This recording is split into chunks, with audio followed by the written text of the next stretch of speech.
40 runners in the virtual Grand National. Here we go. Tiger Roll, top weight, won it for the last 2 years. Can he do it again? I don't think so.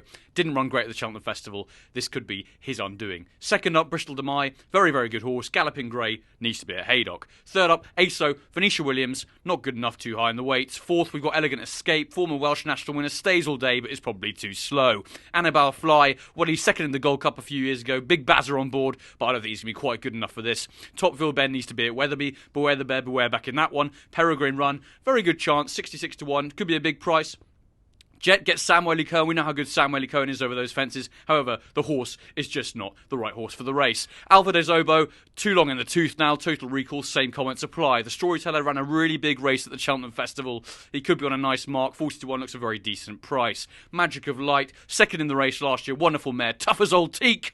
Could be good enough for this, if getting the better of Tiger Roll this time. Talk is cheap. Cheap is talk. Yala Renki could be good enough, but it's probably too old. However, Paul Nicholls has improved him. Ballyoptic, very nice horse in the mud. Probably won't get the conditions that he really needs here. Burrow Saint, big chance for Rachel Blackmore. Could she become the first woman ever to win the race? I think she could well. This horse stays all day and has got a big chance at around the 12 to 1 mark. Definitely red for Brian Hughes. Charlie Hall winner has a lot of class.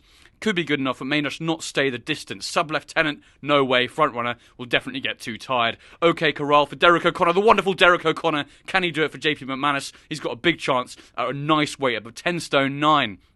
Number 21, Tute Permi, another Galloping Grey. Nowhere near good enough for this. Vintage Clouds, another Galloping Grey. Probably needs Haydock as well, just like Bristol de Mai. Creve Hill, 66 to 1. Probably a fair reflection of his chance. Lakeview Lad, Stays All Day, another Galloping Grey, but probably not good enough, even though Trevor Hemmings has had a wonderful record in this race in the past. Jury Duty, too long in the tooth now for Mark Enright. Pleasant Company, second in the race a couple of years ago to Tiger Roll, but hasn't really shown anything like that since. This is probably a bit of a shot in the dark.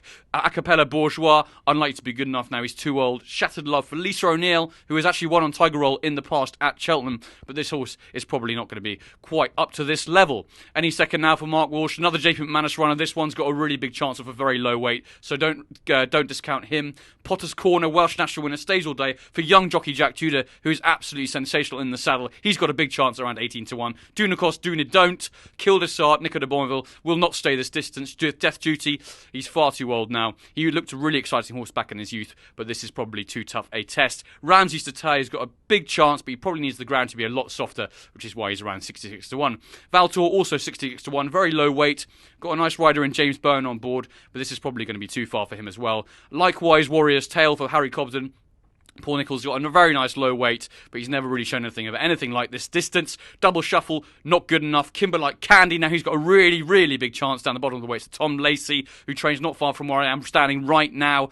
He's got everything in his favour. He won the Warwick Classic Chase. He loves this distance. I can see him going really well. And finally, Walk in the Mill, who won the Beecher Chase for the second year running. Lowest weight of all, 16 to 1. He's probably going to be the winner. Walk in the Mill. That's the 40 virtual Grand National runners. Good luck. Love it.